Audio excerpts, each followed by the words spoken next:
بسم اللہ الرحمن الرحیم محمد الرسول اللہ والذین معه اشداء علی الکفار رحماء بینہم تراہم رکعا سجدا یبتغون فضلا من اللہ ورضوانا۔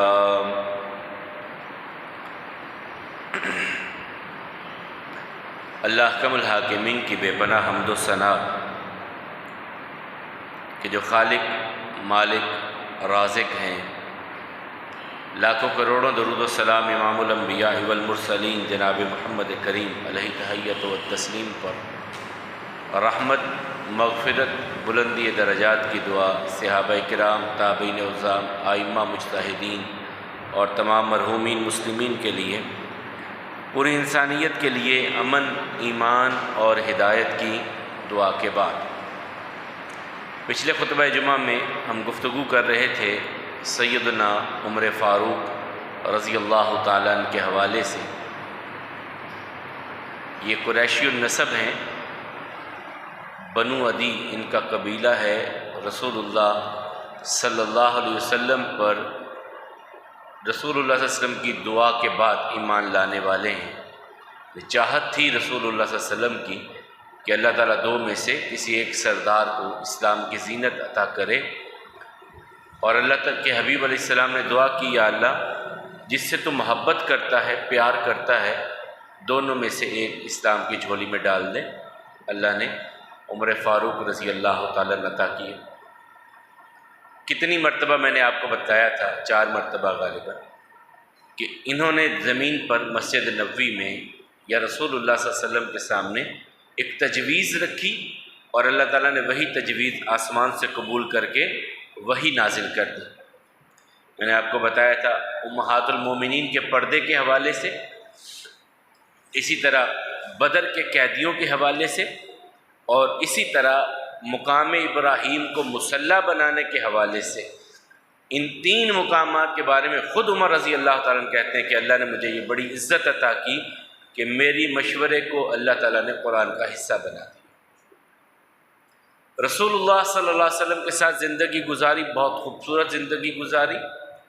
ایک وقت آیا کہ ان کی بیٹی بیوہ ہوئی سیدہ حفصہ رضی اللہ تعالیٰ عنہ، خواہش پیدا ہوئی کہ میں اپنی بیٹی کی شادی کہیں کر دوں، کہیں اور شادی کر دوں اپنی بیٹی کی۔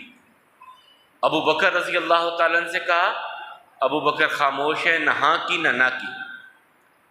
عثمان رضی اللہ تعالیٰ عنہ سے کہا کہ میری بیٹی سے تم نکاح کر لو، انہوں نے کہا ابھی مجھے کوئی ضرورت نہیں۔ کچھ دن گزرے کہ رسول اللہ صلی اللہ علیہ وسلم کی طرف سے پیغام آیا، عمر اگر تم چاہو تو تمہاری بیٹی حفصہ سے ہم نکاح کرنا چاہتے ہیں۔ اور حضرت عمر رضی اللہ تعالیٰ کو اور کیا چاہیے تھا کہ رسول اللہ صلی اللہ علیہ وسلم کے حرم میں ان کی بیٹی سیدہ حفصہ آ جائیں۔ جی بسم اللہ، میری تو خوشی کا کوئی ٹھکانہ نہیں ہے کہ اگر آپ کے گھرانے کے ساتھ نسبت بن جائے۔ بعد میں ابو بکر ملے رضی اللہ تعالیٰ، کہا عمر تم مجھ سے ناراض ہو؟ کہا ہاں ناراض ہو۔ تم مجھے ہاں کرتے یا نہ کرتے، بات کسی طرف تک کرتے، تو نے میری بات کا جواب ہی نہیں دیا۔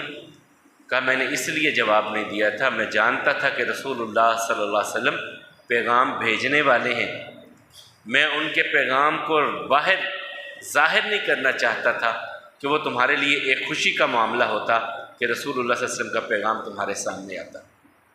بہرحال نکاح ہو گیا، سیدہ حفصہ ام المومنین بن گئی۔ اس کے بعد رسول اللہ صلی اللہ علیہ وسلم کی رفاقت میں بہت وقت گزارا۔ مدینہ ہجرت کر کے جب مکہ سے جب یہ آئے ہیں تو وہ جری اور بہادری جو تھی وہ ایک فطرتاً تھی۔ اپنا سامان جو کچھ تھا وہ دیا اور کہا مکے والوں سنو، میں چھپ کر جانے والا نہیں، یہ دن کا وقت ہے، یہ میں جا رہا ہوں، کسی میں جرت ہے مجھے روکنے کی تو روک کر کے دکھائے، یہ میں ابھی جا رہا ہوں سب کے سامنے، کسی میں جرت ہے روکنے کی تو روک کر دکھائے مجھے۔ بڑی دلیری اور بہادری کے ساتھ مکہ سے ہجرت کر کے مدینہ پہنچے۔ مدینہ میں آ کر کے بھی رسول اللہ صلی اللہ علیہ وسلم کی اور پھر ان کی اولاد میں خاص طور پہ سیدہ حفصہ، یہ بھی حافظ قرآن بھی تھیں اور عالمہ بھی بہت تھیں، اور پھر ان کے بیٹے عبداللہ ابن عمر رضی اللہ عنہما، یہ وہ شخصیت ہیں جنہوں نے سب سے پہلے مسجد نبوی میں حدیث پاک کا درس دینے کا ہی آغاز کیا تھا۔ سب سے پہلے مسجد نبوی میں حدیث پاک پڑھانے کا جو سلسلہ شروع کیا ہے وہ حضرت عبداللہ ابن عمر نے کیا۔ پھر ان کے غلام تھے اور بڑے لائق فائق بڑے عالم امام نافع، جب ان کی ذہانت، فقاہت اور حدیث کا شوق دیکھا انہیں آزاد کر دیا، کہا تو دین نبی صلی اللہ علیہ وسلم کے لیے، حدیث نبی صلی اللہ علیہ وسلم کے لیے میں تجھے آزاد کرتا ہوں۔ عبداللہ بن عمر کی وفات کے بعد وہ درس دیتے تھے اور ان کے بعد امام مالک ان کے شاگرد درس دیتے تھے۔ یہ ایک بڑا خوبصورت سلسلہ ہے۔ بہرحال اللہ تعالیٰ نے عمر فاروق رضی اللہ تعالیٰ عنہ کو بڑا نوازا کہ رسول اللہ صلی اللہ علیہ وسلم کہتے ہیں جب میں معراج میں گیا اور مجھے جنت کی سیر کروائی گئی، میں نے جنت میں ایک بہت خوبصورت گھر دیکھا، محل دیکھا۔ میں نے جبریل سے پوچھا کس کا ہے یہ گھر؟ کہا آپ کے ایک امتی کا، آپ کے ایک امتی کا۔ یہ صحیح بخاری کی حدیث ہے، آپ کے ایک امتی کا ہے۔ میں نے آگے بڑھا، دیکھوں اتنا خوبصورت محل کون سے امتی کا ہے؟ کہا عمر ابن خطاب کا۔ رسول اللہ صلی اللہ علیہ وسلم فرماتے ہیں میں آگے بڑھا، دروازے کے قریب ہوا، مجھے لگا کہ کوئی خاتون صحن میں وضو کر رہی ہیں، میں واپس پلٹ آیا۔ جب یہ بات عمر رضی اللہ تعالیٰ عنہ کے سامنے بیان کر رہے ہیں آقا، عمر میں جنت میں گیا اور جنت میں میں نے ایک محل دیکھا اور میں نے پوچھا تو مجھے بتایا گیا وہ تمہارا محل تھا۔ میرے دل میں خواہش تھی کہ میں اندر جا کر کے دیکھتا، لیکن جب میں دروازے کے پاس گیا تو میں نے دیکھا ایک خاتون اندر وضو کر رہی ہیں، مجھے تیری عزت غیرت یاد آئی، میں واپس پلٹ آیا۔ عمر کی آنکھوں میں آنسو آ گئے، رو پڑے۔ علیک اغار یا رسول اللہ صلی اللہ علیہ وسلم، اللہ کے رسول صلی اللہ علیہ وسلم آپ سے میں نے غیرت کھانی تھی، آپ جاتے تو صحیح، میرا گھر اندر سے جنت سے دیکھ کر کے تو آتے۔ یہ گواہ کون ہے؟ کائنات کی سب سے سچی زبان گواہ ہے کہ عمر کا محل جنت میں تیار ہے۔ کائنات کی سب سے سچی زبان اور سب سے سچی آنکھیں جن کے بارے میں اللہ تعالیٰ کہتے ہیں ما زاغ البصر وما رأى، اس آنکھ نے جو دیکھا دل نے اسے جھٹلایا نہیں، اس آنکھ نے جو دیکھا اس کی دل نے تصدیق کی ہے، اس آنکھ نے دیکھا کہ عمر کا محل جنت میں بنا ہوا ہے۔ رسول اللہ صلی اللہ علیہ وسلم کی وفات کے بعد ابو بکر خلیفۃ المسلمین بنے اور یہ ان کے معاون بنے۔ ابو بکر رضی اللہ تعالیٰ 2.25 سال کے بعد بیمار ہو گئے اور بیماری کے ایام میں صحابہ کرام کو مشورے کے لیے بلا رہے ہیں، ایک ایک کو بلا رہے ہیں، بتاؤ کیا کرنا چاہیے آگے، امت کو ایسے ہی چھوڑ کے تو نہیں جا سکتا۔ بڑی مشکل سے سنبھلے ہیں، مرتدوں کا ارتداد ختم ہوا، مسیلمہ کذاب جنہوں نے نبوت کا دعویٰ کیا اسے قتل کر دیا گیا، سکون ہو گیا، اطمینان ہو گیا، اسلامی سلطنت جو ہے یہ استحکام کی طرف بڑھ رہی ہے۔ اب میں دنیا سے جانے لگا ہوں تو کس کو اس کی باغ دوڑ پکڑا کے جاؤں؟ ایک سے مشورہ کیا، 2 سے کیا، 3 سے 4 سے، جس کو بلاتے مشورہ کرتے۔ مشورے میں ایک ہی نام سامنے آتا کہ آپ کے بعد عمر ہی ایسے ہیں، لیکن عمر سخت ہیں، ذرا طبیعت کے سخت ہیں عمر۔ ابو بکر رضی اللہ تعالیٰ کہنے لگے جب ذمہ داریاں آئیں گی سختی نرمی میں بدل جائے گی۔ جب ذمہ داری آ جاتی ہے نا، بوجھ پڑتا ہے ذمہ داریوں کا، سختیاں نرمیوں میں بدل جاتی ہیں، یہ کوئی بڑی بات نہیں ہے۔ اور عمر سخت ہے تو دین کے بارے میں سخت ہے، دنیا کے بارے میں سخت تو نہیں ہے، دین کے بارے میں سخت ہے نا۔ بہرحال آخر پہ وصیت نامہ لکھوایا حضرت ابو بکر رضی اللہ تعالیٰ اور ان میں نام لکھوا دیا حضرت عمر رضی اللہ تعالیٰ کا۔ ابو بکر رضی اللہ تعالیٰ کی وفات کے بعد امت نے بلا جھجک قبول کر لیا عمر رضی اللہ تعالیٰ کو خلیفۃ الرسول کی حیثیت سے۔ اور جس طرح میں نے پچھلے جمعہ بتایا تھا آپ کو کہ امیر المومنین اس وقت تک لقب نہیں آیا تھا، ابو بکر کو خلیفۃ الرسول کہا جاتا تھا۔ اب عمر کے لیے کیا لفظ لکھیں؟ آیا خلیفۃ رسول اللہ صلی اللہ علیہ وسلم، رسول اللہ صلی اللہ علیہ وسلم کے خلیفے۔ کہا یہ تو بڑا لمبا ہو جائے گا، عمر کے بعد جو آئے گا پھر اس کے لیے خلیفۃ رسول اللہ آئے گا، 3 مرتبہ آ جائے گا، پھر آگے کے لیے اور آئے گا، لفظ کوئی اور منتخب کرو۔ صحابہ کرام کے مشورے سے سب سے پہلے جسے امیر المومنین کا لقب ملا وہ عمر فاروق رضی اللہ تعالیٰ۔ انہوں نے کہا یہ لقب اس لیے جو مسلمانوں کا خلیفہ ہو، رسول اللہ صلی اللہ علیہ وسلم کا خلیفہ بھی ہے، اس کے لیے امیر المومنین کا لفظ منتخب کر لو۔ جو بھی آئے گا امیر المومنین ہے، مومنوں کا امیر ہے۔ تو یہ سب سے پہلے عمر فاروق رضی اللہ تعالیٰ کے دور میں ہوا۔ پھر عمر رضی اللہ تعالیٰ کے دور میں گشت کا آغاز کیا امیر المومنین، شہر کے گشت کا اہتمام، کہ نکلا کروں، شہر کو دیکھا کروں، لوگوں کے حالات دیکھا کروں، یہ عمر رضی اللہ تعالیٰ نے اس کا آغاز کیا۔ اور اسی گشت کے دوران کہتے ہیں کہ میں بازار سے نکلا، دیکھا کہ آگے ایک خیمہ لگا ہوا ہے، بازار کے اختتام پہ، شہر سے تھوڑا سا باہر ایک خیمہ لگا ہے، جو دن کے وقت نہیں تھا۔ جب میں دن میں گزرا تھا تو وہاں خیمہ نہیں تھا، رات میں آیا گشت کرتے ہوئے تو خیمہ نظر آیا۔ میں نے کہا یہ کون آ گیا بندہ یہاں پہ؟ چلے گئے، خیمے کے اندر کوئی خاتون ہوں گی، باہر ایک مرد تھا۔ میں نے اس سے آواز دی اور اس سے پوچھا بھائی کون ہو تم؟ کہا غریب آدمی ہوں، بیوی حاملہ ہے، پریگنٹ ہے، اور میں آیا تھا کہ کچھ تعاون مل جائے امیر المومنین کو ملنے کے لیے۔ رات ہو گئی، یہیں پہ خیمہ لگایا کہ صبح جا کر کے ان سے ملاقات کروں گا اور ان سے مل کر کے کچھ مدد کے لیے ان سے اپیل کروں گا۔ عمر رضی اللہ تعالیٰ سنتے رہے۔ کہا کون ساتھ ہے؟ بیوی ہے، حاملہ ہے، درد شروع ہو چکی ہے، تکلیف میں ہے، کوئی اور ہے نہیں کہ میری بیوی کو سنبھال سکے۔ کہا اچھا تم ٹھہرو، میں کچھ کرتا ہوں۔ بتایا نہیں کہ میں امیر المومنین ہوں، میں عمر ہوں، نہیں بتایا۔ گھر چلے گئے، بیوی سے جا کر کے پوچھا، اور یہ بیوی کون تھی یہ میں بعد میں آپ کو بتاؤں گا۔ بیوی سے کہنے لگے نیکی کمانے کو جی چاہتا ہے، نیکیاں حاصل کرنے کو دل کرتا ہے؟ کہا کیوں نہیں، بتائیں امیر المومنین کیسی نیکیاں؟ کہا ایک اجنبی خاتون ہے، بچے کی ولادت کا وقت ہے، اس کے پاس کوئی نہیں ہے، کچھ ستو وغیرہ لے لو، گھی شکر کچھ گھر میں ہے وہ لے لو، کچھ کپڑے لے لو اور میرے ساتھ چلو۔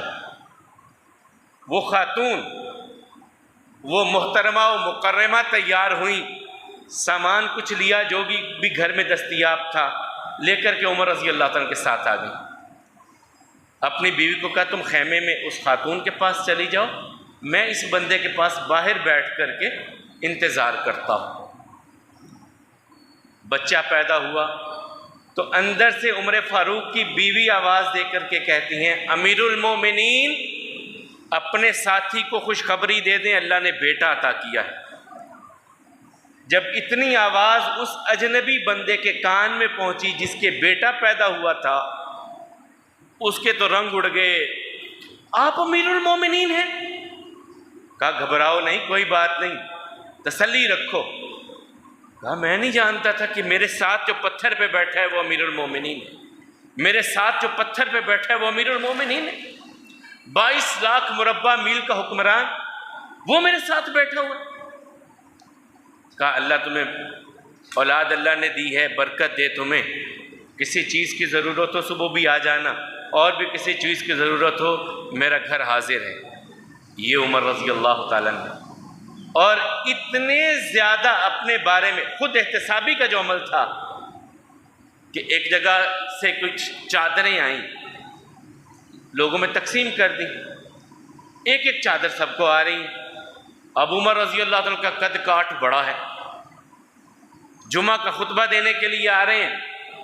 جب مسجد میں آئے تو ان چادروں میں سے کرتا بنوا کر کے پہنا ہوا ہے، کرتا بنا کر کے پہنا ہے۔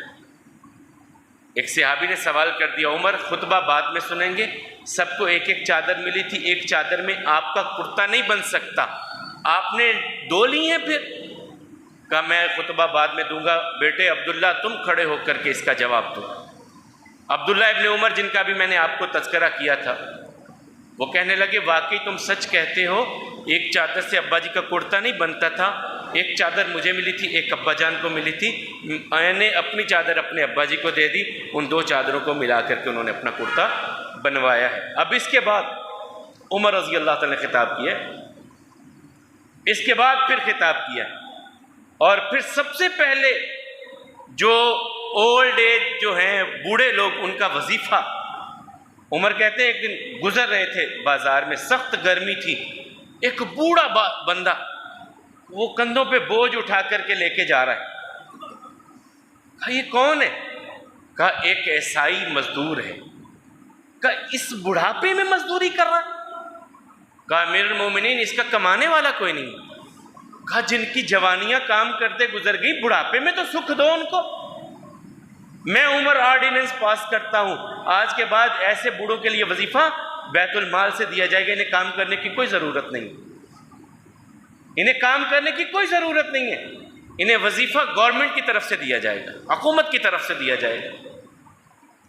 پھر وہ وقت بھی آیا جب آیا کہ امیر المومنین بچوں کے لیے بھی کچھ کیجیے۔ کہا جو دودھ پیتے بچے ہیں ان کی کفالت کی ذمہ داری بھی بیت المال پہ ڈال دی جائے، ان کی کفالت کی ذمہ داری بھی بیت المال پہ ڈال دی جائے۔ یہ عمر رضی اللہ تعالیٰ کا دور حکومت ہے۔ سب سے پہلے چھاؤنیوں کا آغاز اسلامی، اور اسلامی جو ہے وہ ڈاک کا انتظام، اور ہر جگہ پہ مختلف چوکیاں بنا کر کے ڈاک کی ترسیل کا انتظام، یہ سارا عمر فاروق رضی اللہ تعالیٰ نے کیا۔ اور ایک مرتبہ ان کے پاس پیغام آیا، امیر المومنین آپ خط لکھتے ہیں، خط پہ تاریخ نہیں ہوتی، تو ہمیں کیا پتہ چلے گا کہ آپ نے کس مہینے میں کہاں کب یہ خط لکھا ہے، آتے آتے دیر ہو گئی ہے، کب آیا ہے، کب لکھا ہے، تاریخ کا انتظام کیا جائے۔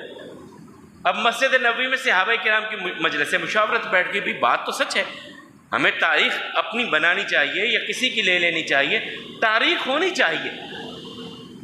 مہینے تو 12 ہیں، اللہ تعالیٰ نے جب سے زمین و آسمان کو وجود عطا کیا وہ تو 12 مہینے رکھ دیے، لیکن یہ چیز نہیں ہے کہ سال کون سا ہے، کون سا سن ہے، یہ نہیں ہے۔ پھر کیا کریں؟ کسی نے کہا کہ رومن ایمپائر بڑی سلطنت ہے، ان سے لے لیں، ان کا جو چل رہا ہے سلسلہ عیسوی سلسلہ، اسی کو لے کر کے آگے چلا لیں، کنٹینیو کر لیں اسے۔ کسی نے کہا نہیں، پرشین ایمپائر ہمارے پاس ہے، یہ بھی پڑوس میں پڑتی ہے، ان کا لے کر کے چلتے ہیں۔ لیکن بعد میں آیا کہ نہیں، کیوں ہم کسی کا لیں، اپنا خود سے کیوں نہ بنائیں، اپنی ہم تقویم کیوں نہ بنائیں۔ پھر کہاں سے بنائیں، کب سے؟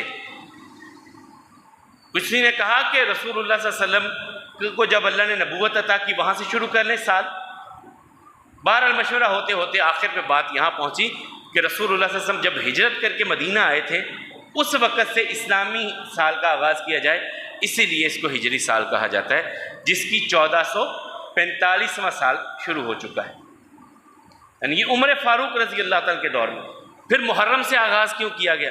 کہ محرم میں رسول اللہ صلی اللہ علیہ وسلم نے ہجرت کے لیے پورا ارادہ کر لیا تھا کہ اب مکہ کو چھوڑ کر کے جانا ہے، اور ہجرت کا آغاز جو ہے وہ یہ ذی الحج میں کیا تھا۔ ان سے مشورہ جو یثرب کے لوگ تھے، اور اس کے متصلاً محرم آتا ہے، اس لیے محرم سے اس کا آغاز کرو، تو یہ بھی عمر فاروق رضی اللہ تعالیٰ کا دین تھا۔ پھر اس کے بعد آپ جو رمضان میں تراویح کا اہتمام کرتے ہیں، تراویح کا اہتمام کرتے ہیں، یہ پہلے پڑھی جاتی تھی، رسول اللہ صلی اللہ علیہ وسلم نے 3 دن پڑھائیں، خود پڑھتے رہے، صحابہ کرام بھی پڑھتے رہے، لیکن ایک مستقل جامع نظام کے تحت نہیں تھا یہ سلسلہ۔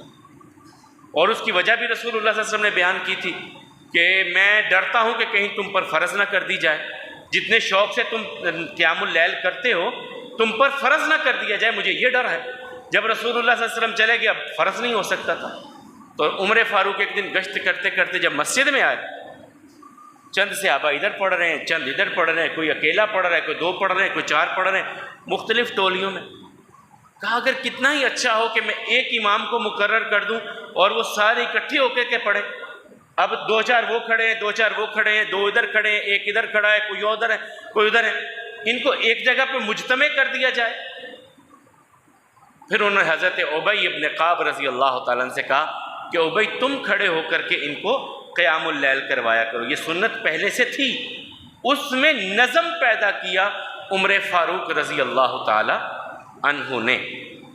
اس کے بعد عمر فاروق رضی اللہ تعالیٰ عنہ کے دور میں سب سے بڑا ایک معاملہ آ گیا فلسطین کا۔ یہاں یہ عیسائی حکومت تھی، اور یہودی تو بہت پہلے بھاگ گئے تھے۔ عیسیٰ علیہ السلام کی آسمان پہ اٹھائے جانے کے 70 عیسوی میں جب ٹائٹس نے یہاں پہ چھینا ہے یہودیوں سے، یروشلم سارا چھین لیا اور عیسائی سلطنت یہاں پہ بن گئی۔ جب مسلمانوں کے قدم بڑھے اور یہ یہاں تک پہنچے تو ان کا محاصرہ کر لیا گیا بیت المقدس کا۔ تو ان عیسائیوں نے پیغام بھیجا کہ آپ ایسا کریں، ہم لڑیں جھگڑیں گے نہیں آپ سے، آپ یوں کریں کہ امیر المومنین خود سے آئیں ہمارے پاس آ کر کے معاہدہ تحریر کر لیں، ہم شہر ان کے حوالے کر دیتے ہیں، ہم شہر ان کے حوالے کر دیتے ہیں، آپ کی فلسطین، مسجد اقصیٰ، یہ سارا علاقہ، یہ ساری جگہ، اس وقت مسجد اقصیٰ تو نہیں تھی، دیواریں گریا وغیرہ تھی، یہ سارا کچھ تھا۔ مسجد اقصیٰ تو خیر اموی دور میں بنی، یہ جو گنبد صخرہ وغیرہ ہے یہ تو بعد میں بنا۔ عمر فاروق رضی اللہ تعالیٰ کے پاس پیغام گیا کہ امیر المومنین، وہاں کے رہنے والے یہ چاہتے ہیں کہ آپ خود تشریف لائیں اور لا کر کے ان سے معاہدہ کریں، لڑائی کے بغیر سارا علاقہ فتح ہو سکتا ہے۔ تو عمر فاروق رضی اللہ تعالیٰ کہتے ہیں یار اگر لڑائی کے بغیر سارے معاملات حل ہوتے ہیں تو لڑنے کی ضرورت کیا ہے، میں خود چلا آتا ہوں، میں آ جاتا ہوں۔ حضرت علی رضی اللہ تعالیٰ کو بلایا اور کہا کہ آپ میرے نائب بن کے یہاں پر رہیں گے، مدینے کے سارے معاملات کو آپ ہینڈل کریں اور میں اس طرح جا رہا ہوں۔ اپنی جگہ پہ نائب کس کو بنایا؟ حضرت علی رضی اللہ تعالیٰ کو عمر فاروق رضی اللہ تعالیٰ نے جب یہ فلسطین کی طرف جانے لگے ان کو نائب بنا کر کے چلے گئے۔ اب یہ ہے ایک بہت بڑی چیز جن کو احساس ہوتا ہے اپنی رعایا کا۔ اب جانے لگے تھے، سرکاری کام تھا، کوئی 10 20 50 لوگوں کا قافلہ لے کر کے جاتے، کہا کیا ضرورت پڑی ہے کہ میرے ساتھ 50-100 اونٹ ہو، گھوڑے ہوں، لوگ ہوں، تلواریں ہوں، اتنے لوگ جائیں، خرچ کیا ضرورت ہے؟ یہ بیت المال تو عوام کا ہے، میرا نہیں ہے۔ میں ایک غلام کو لوں گا، ایک سواری کو لوں گا اور ہم دونوں جائیں گے بس۔ امیر المومنین دشمنی ہے، ہر طرف سے قبیلے دشمن ہیں، مخالفین ہیں، پرشین امپائر خلاف ہے، رومن امپائر خلاف ہے، آپ اکیلے جا رہے ہیں، کہیں سے حملہ ہو جائے گا پھر؟ کہا اللہ وارث ہے، میں سرکاری خزانے کو اپنی ذات پہ خرچ نہیں کر سکتا۔ باتیں بڑی عمر رضی اللہ تعالیٰ کی کرتے ہیں، ایسا کوئی ایک حکمران تو دکھاؤ۔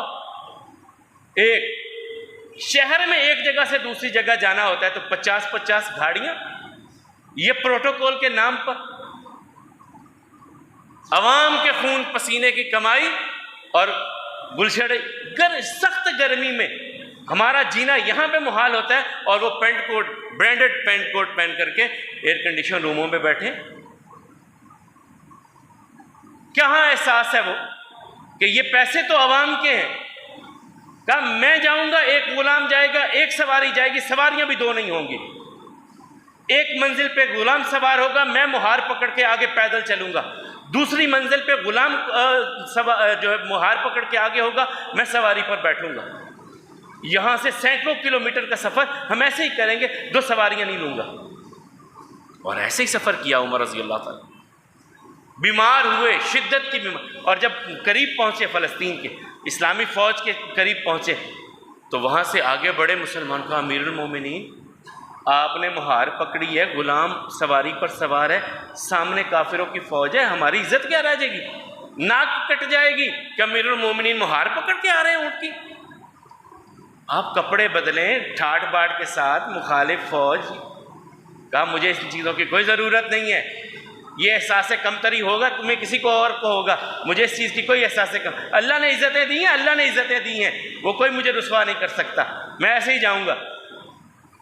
اور اسی وقت تو پھر ان عیسائی پادریوں نے جب دیکھا تھا یہ منظر، کہا تھا اللہ کی قسم ہماری کتابوں میں ان کی نشانی تجدونہ مکتوبا عندہم فی التوراۃ والانجیل، کہ تورات و انجیل میں ان کے بارے میں آپ لکھا ہوا پائیں۔ کہا ہم نے یہی علامتیں دیکھی تھی کہ ایسا ہی سادہ ساتھی ہوگا محمد رسول اللہ صلی اللہ علیہ وسلم کا۔ اور اسی پہ مائیکل ہارٹ کی میں نے بات کی تھی جو 52ویں نمبر پہ لے کے آیا عمر فاروق رضی اللہ تعالیٰ کو، اور اس نے لکھا، اس نے کہا اسلام یقیناً محمد رسول اللہ صلی اللہ علیہ وسلم کی بڑی محنت تھی، لیکن اس محنت کو دنیا کے کناروں پہ اگر پہنچایا ہے تو عمر فاروق رضی اللہ تعالیٰ نے پہنچایا ہے۔ 4 عناصر میں اگر اسلام کو پہنچایا ہے، شاید اگر عمر نہ ہوتا تو اس طرح نہ پہنچتا۔ یہ مائیکل ہارٹ کے الفاظ ہیں۔ یہ عمر فاروق رضی اللہ تعالیٰ بیمار پڑ گئے، گھر میں جو تنخواہ آتی تھی امیر المومنین کی حیثیت سے اس میں گزارا دار روٹی چلتی تھی۔ حکیم کہنے لگے، طبیب کہنے لگے امیر المومنین آپ کے لیے گھی اور شہد بہت ضروری ہے، دوا کے طور پہ استعمال کیجیے۔ کا لینے کی سکت نہیں ہے، اتنے پیسے نہیں ہیں کہ شہد اور گھی استعمال کر سکوں۔ امیر المومنین بیت المال میں پڑا ہے وہاں سے لے لیں۔ کہا یہ عوام کا ہے، میرا نہیں ہے، یہ عوام کا ہے، میرا نہیں ہے۔ جو سرکاری خزانوں پہ توشہ خانے پہ کیسے ہاتھ صاف کرتے ہیں ہمارے، جو جس کے جی میں آتا ہے وہ 20% دیا 30% دیا، لے کر کے بھاگ کے سارے، کسی نے گاڑیاں لی، کسی نے گھڑیاں لی، کسی نے کچھ لیا، کسی نے کچھ لیا۔ بیت المال میں بڑی چیز ہے اور ضرورت ہے، مجبوری ہے، لینی ہے، دوا کے طور پہ لینی ہے۔ حکیم کہتے ہیں کہ آپ کی زندگی کے لیے ضروری ہے، آپ کمزور ہو رہے ہیں، شہد چاہیے، آپ کو گھی چاہیے، لے لیں۔ کہا نہیں میں نہیں لے سکتا۔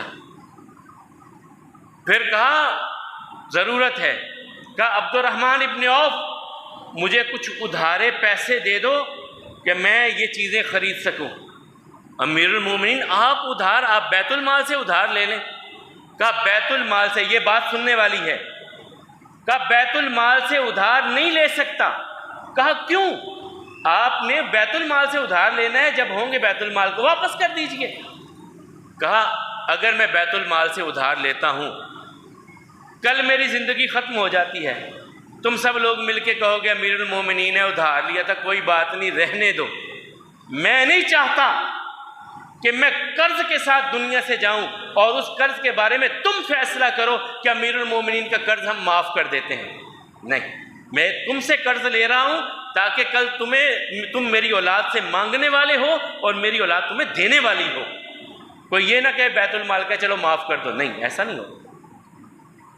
اب بینکوں سے اربوں خربوں روپے لیتے ہیں، معاف کر دو جی، معاف کر دو۔ کہ میں اس نیت سے، اس وجہ سے قرض بیت المال سے نہیں لے رہا کہ کل تم کہو گے امیر المومنین کو معاف کر دو۔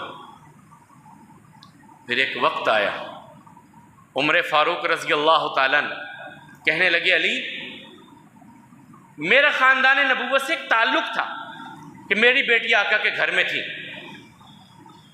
آقا دنیا سے چلے گئے، وہ تعلق ختم ہو گیا، میں چاہتا ہوں وہ تعلق پھر سے بنے۔ عمر کیسے؟ کہا اپنی بیٹی میرے نکاح میں دے دو۔ کہا چھوٹی ہے، کہا مجھے حاجت نہیں ہے، صرف ایک تعلق خاندان نبوت اہل بیت سے ایک تعلق بنانے کے لیے میں تم سے یہ ریکویسٹ کر رہا ہوں۔ عمر فاروق رضی اللہ تعالیٰ نے جب یہ بات کی، سیدنا علی رضی اللہ تعالیٰ نے اپنی بیٹی ام کلثوم کا نکاح حضرت علی رضی اللہ تعالیٰ سے کر دیا۔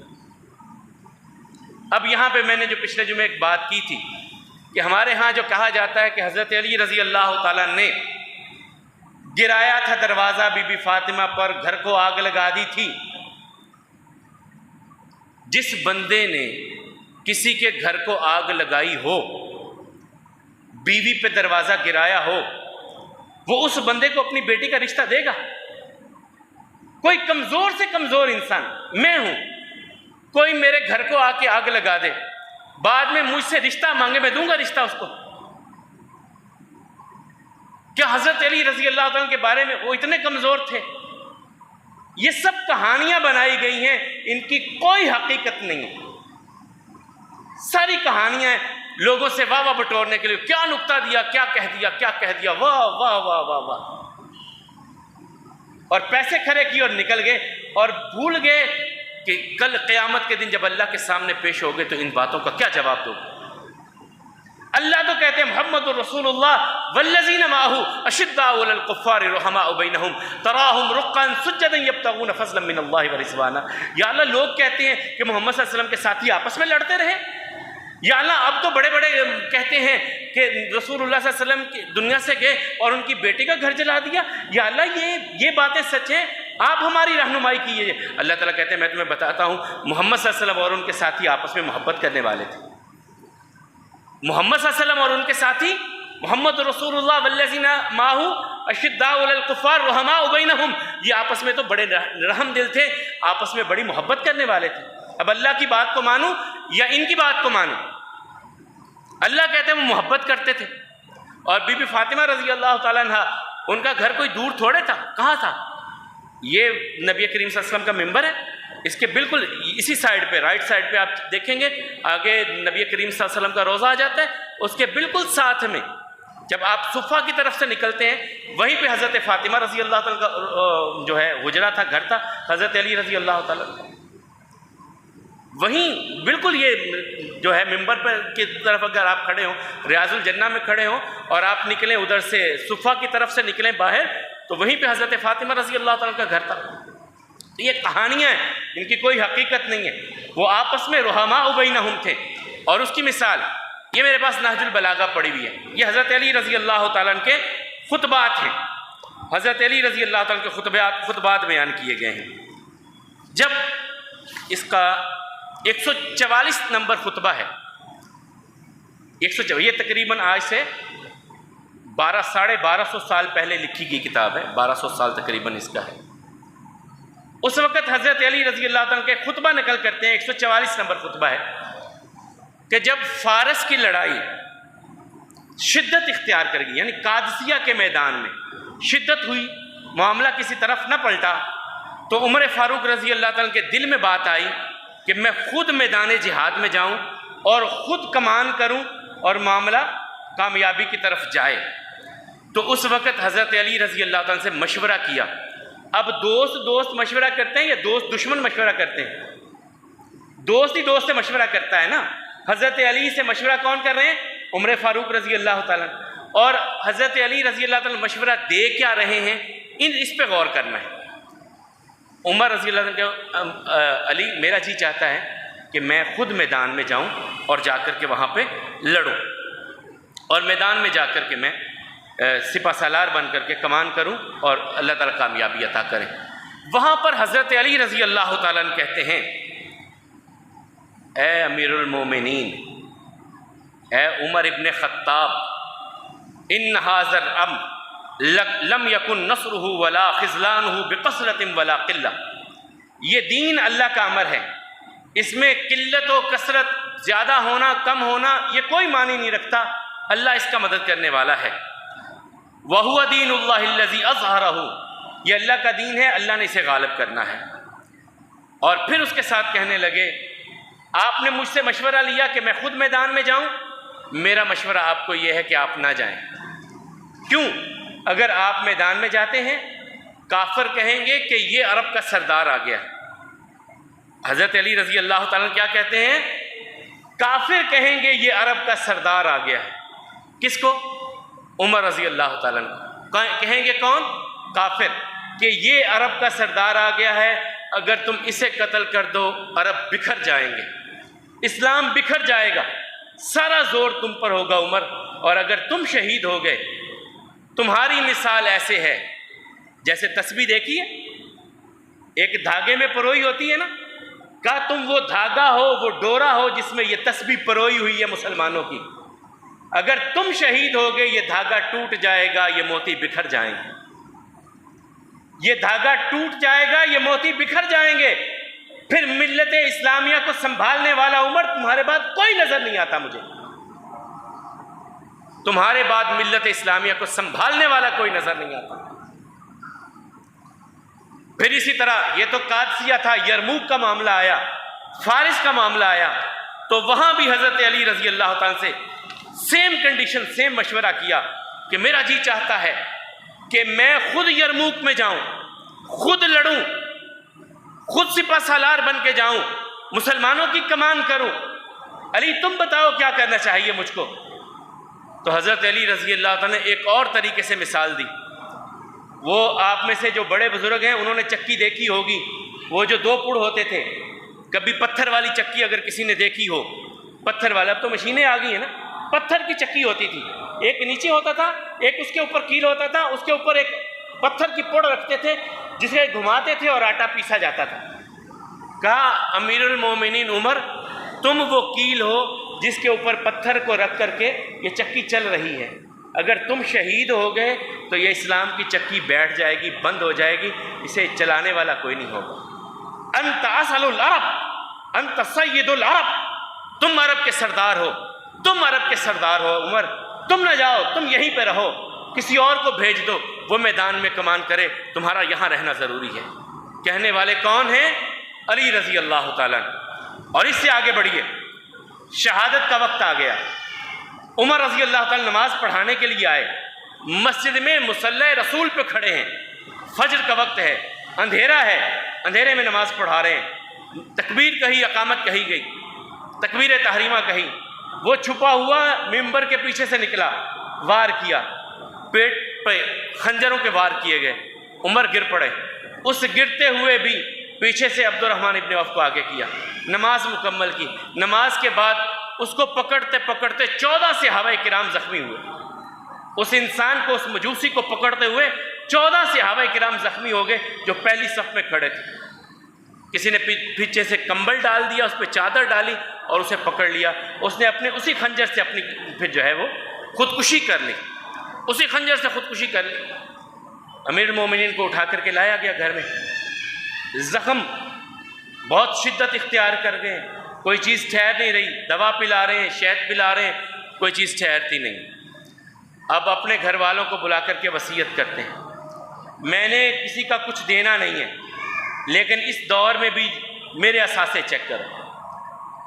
جب میں 10 سال پہلے امیر المومنین بنا تھا اور آج 10 سال کے بعد میرے اثاثوں میں کوئی زیادتی تو نہیں ہوئی، میرے گھر کوئی زیادہ تو نہیں ہو گئے، میرے جانور کچھ زیادہ تو نہیں ہو گئے۔ اور اس سے پہلے ایک دعا کی تھی، آخری حج کا خطبہ دے کے نکلتے ہوئے، آخری حج کا خطبہ دے کے نکلتے ہوئے ایک دعا کی تھی، یا اللہ میں بوڑھا ہو گیا ہوں، امت کا بوجھ مجھ سے سنبھالا نہیں جاتا، اللہم ارزقنا شہادتا فی سبیلک وفی بلد رسولک، یا اللہ میں تجھ سے دعا مانگتا ہوں اپنے نبی کی شہر میں مجھے شہادت کی موت دے دے۔ یہ دعا کی عمر فاروق رضی اللہ تعالیٰ نے۔ آگے زخمی ہوئے، صحابہ کرام سے مشورہ کیا کہ امت کی باغ دوڑ کس کو؟ 6 لوگوں کی کمیٹی بنائی، 7 لوگ زندہ تھے اس وقت تک جن کے بارے میں آقا نے کہا تھا یہ جنتی ہیں، 7ویں کو نکال دیا۔ عمر 7ویں کو کیوں نکالا؟ کہا یہ میرا بہنوئی لگتا ہے، لوگ یہ نہ کہیں کہ خلفاء کی جو کمیٹی بنا کے آئے تھے اس میں اپنے بہنوئی کو بھی داخل کر دیا تھا۔ جنتی کہا آقا نے، لیکن میں اسے باہر کرتا ہوں کہ میرا بہنوئی لگتا ہے۔ کہا اپنے بیٹے عبداللہ ابن عمر کو خلیفہ بنا دو، حضور کا شاگرد ہے، حدیث کا درس دیتا ہے، ہزاروں فرامین رسول یاد ہیں، ان کو بناؤ۔ کہا کل اللہ جب پوچھیں گے امت کی باغ دوڑ کس کو دے کر کے آئے تو میں کہوں اپنے بیٹے کو دے کر کے آیا ہوں۔ یہ لمحہ فکریہ ہے سب سیاسی مذہبی جماعتوں کے لیے، ہر بندہ چاہتا ہے میری جگہ پہ میرا بیٹا بنے، باپ کے بعد بیٹا، بیٹے کے بعد بیٹا، بیٹا نہیں ہے بیٹی، کسی اپنے اوپر لے کر کے نوازتے ہیں، باتیں بڑی کرتے ہیں امیر معاویہ پر بھی یہاں پر کہ باپ کے بعد بیٹا بنا دیا، ملوکیت آ گئی، خلافت کدھر گئی۔ لیکن اپنی ساری سیاسی جماعتوں کو دیکھیے، مذہبی جماعتوں کو دیکھیے، باپ اپنے بعد اپنے بیٹا نہیں بناتا۔ سیاسی جماعتوں کو دیکھیے، بیٹا نہیں آیا بیٹی کو بنا دیا، بیٹی نہیں تو بیٹے کو بنا دیا، نواسے کو بنا دیا، فلاں کو بنا دیا، فلاں، سارے اپنے خاندان میں رکھتے ہیں، باتیں کچھ اور کرتے ہیں۔ بہرحال عمر فاروق رضی اللہ تعالیٰ 2-3 دن زخمی رہے، وصیتیں کی، اپنی جو تنخواہ لی تھی اس کے بارے میں بھی کہا کہ یہ بھی گھر بھی بیچ دینا، بیچ کر کے وہ جو میں نے تنخواہ لے کر کے خرچ کیا تھا وہ بھی ادا کرنا، وہ بھی ادا کرنا۔ اور پھر کہا کہ مجھے سیدہ عائشہ رضی اللہ تعالیٰ سے پوچھو، اگر وہ اجازت دے دیں تو میں وہاں پہ دفن ہونا چاہتا ہوں جہاں آقا دفن ہے، جہاں ابو بکر دفن ہے۔ اگر وہ جا کر کے یہ نہ کہنا کہ امیر المومنین کہتے ہیں، کہنا عمر فاروق کہتے ہیں۔ انہوں نے کہا عمر تیری ذات ایسی ہے کہ میں انکار نہیں کر سکی، ورنہ میں نے سوچا تھا کہ یہ میرے لیے جگہ ہوگی، میں نے اپنے لیے یہ جگہ سوچی تھی، لیکن عمر تیرا پیغام آ گیا، میں تجھے کیسے انکار کر سکتی۔ حضرت عائشہ رضی اللہ عنہ نے اجازت دے دی۔ اب جب ان کی شہادت کے بعد میت پڑی ہے، صحیح بخاری اور پھر نہج البلاغہ کے خطبہ دونوں سنا کر کے اجازت چاہوں گا۔ عبداللہ ابن عباس کہتے ہیں لما وضع عمر ابن الخطاب علی سریرہ، عمر ابن خطاب کو جب چارپائی پہ لٹا دیا گیا، کفن دفن ہو گیا، کفن کا انتظام ہو گیا، جنازہ تیار ہے، جس طرح اب ہمارے ہاں لوگ اکٹھے ہو جاتے ہیں، لوگ اکٹھے ہوئے، عمر فاروق کے لیے دعا کرنے لگے، اللہ تعالیٰ ان پر رحم فرمائے، اللہ تعالیٰ ان کی مغفرت کرے، بڑا یہ کیا، بڑا یہ کیا، بڑا یہ کہتے رہے۔ حضرت عبداللہ ابن عباس رضی اللہ عنہما کہتے ہیں کہ ایک بندہ میرے پیچھے سے آیا، صحیح بخاری کی روایت ہے، ایک بندہ میرے پیچھے سے آیا، اس نے میرے کندھے پر ہاتھ رکھا اور ہاتھ رکھ کے کہنے لگا اللہ کی قسم، اللہ کی قسم، میں اللہ تعالیٰ سے امید رکھتا ہوں کہ اللہ تعالیٰ ان کو بھی وہیں پہ پہنچا دیں گے جہاں ان کے 2 ساتھی پہلے سے موجود ہیں، کیونکہ میں نے رسالت مآب صلی اللہ علیہ وسلم سے سنا کہ یہ کام میں نے کیا، ابو بکر نے کیا، عمر نے کیا، یہ چیز میں نے کھائی، ابو بکر نے کھائی، عمر نے کھائی، فلاں جگہ پہ میں گیا، ابو بکر گیا، عمر گیا۔ میں اللہ سے امید رکھتا ہوں جہاں آقا ہیں، جہاں ابو بکر ہیں، یہ بھی وہیں پہ جائیں گے۔ عبداللہ ابن عباس کہتے ہیں میں نے یوں پلٹ کے دیکھا کہ یہ ہے کون کہنے والا، تو پیچھے دیکھا تو علی ابن ابی طالب تھے۔ یہ کہنے والے کہ اللہ تعالیٰ ان کو ابو بکر و آقا کے ساتھ ملا دیں گے، یہ علی ابن ابی طالب کے الفاظ تھے۔ اور نہج البلاغہ کا آخری خطبہ میں کہہ دیتا ہوں، حضرت علی رضی اللہ تعالیٰ کہنے لگے عمر وہ شخصیت تھی کہ جس نے سنت کو قائم کیا، ضلالت و گمراہی کے بادلوں کو کاٹ کر کے رکھ دیا، اس نے اللہ کے دین کو غالب کیا، یہاں تک کہ زمین کے کناروں پر دین کو پھیلایا۔ یہ عمر کی ذات تھی کہ جس کے سفید کپڑوں پہ کوئی داغ نہیں، نقی الثوب، یہ اپنے صاف کپڑے لے کے جا رہا ہے، اس کے کپڑوں پہ کوئی داغ نہیں ہے، یہ حضرت علی رضی اللہ تعالیٰ کو کہنا ہے۔ بہرحال وقت زیادہ ہو گیا، میں معذرت خواہ ہوں۔ حضرت علی رضی اللہ تعالیٰ اور عمر رضی اللہ تعالیٰ کے حوالے سے 3 خطبات میں نے آج آپ کے سامنے نہج البلاغہ سے رکھنے کی کوشش کی تھی، جس طرح پچھلے خطبہ جمعہ میں 3 خواب بیان کیے تھے رسول اللہ صلی اللہ علیہ وسلم کے حضرت عمر رضی اللہ تعالیٰ کے بارے میں، اسی طرح 3 خطبات کہ حضرت علی رضی اللہ تعالیٰ حضرت عمر کے بارے میں کیا کہتے تھے، تاکہ یہ جو آج اشکال پیدا کیا جاتا ہے کہ یہ ان کی لڑائیاں تھیں، دشمنیاں تھیں، جھگڑے تھے، یہ آپس میں لڑتے رہتے تھے، یہ تھا وہ تھا، اس کی حقیقت کیا ہے؟ کوئی حقیقت نہیں۔ واللہ وہ آپس میں دوست تھے، محبت تھی، پیار تھا، رشتہ داریاں تھیں، ایک دوسرے کے دکھ درد کے سانجے تھے، ایک دوسرے کے دکھ درد میں شریک ہونے والے تھے۔ انہی کی محبت کے حوالے سے کچھ اگلے جمعہ میں بھی اہل بیت کے حوالے سے ان کا مقام مرتبہ، اس پر بھی انشاءاللہ پھر کچھ بات کریں گے۔ اللہ کے ملحاکمین ہم سب کی کمیوں کوتاہیوں سے درگزر فرمائیں، سستیوں کو دور فرمائیں، اپنے دین پہ استقامت نصیب فرمائیں، پریشان حال لوگوں کی پریشانیوں کو دور فرمائیں، دکھیاروں کے دکھوں کو دور فرمائیں، حاجت مندوں کی حاجتوں کو پورا فرمائیں، بے اولادوں کو نیک صالح اولاد عطا فرمائیں، جن کی اولاد ہے والدین کی آنکھوں کی ٹھنڈک بنائیں، مالک و مولا بیماروں کو شفا عطا فرمائیں، تنگ دستوں کی تنگ دستی کو دور فرمائیں، مقروضوں کو قرض کے بوجھ سے نجات عطا فرمائیں، مالک و مولا مرحومین مسلمین کی مغفرت فرمائیں، اور ہم سب کو جو حق ہے اسے حق سمجھتے ہوئے اپنانے کی توفیق عطا فرمائیں، باطل کو باطل جانتے ہوئے چھوڑنے کی توفیق عطا فرمائیں۔ اقول قولی ھذا والحمد للہ، استغفر اللہ لی ولکم ولسائر المسلمین۔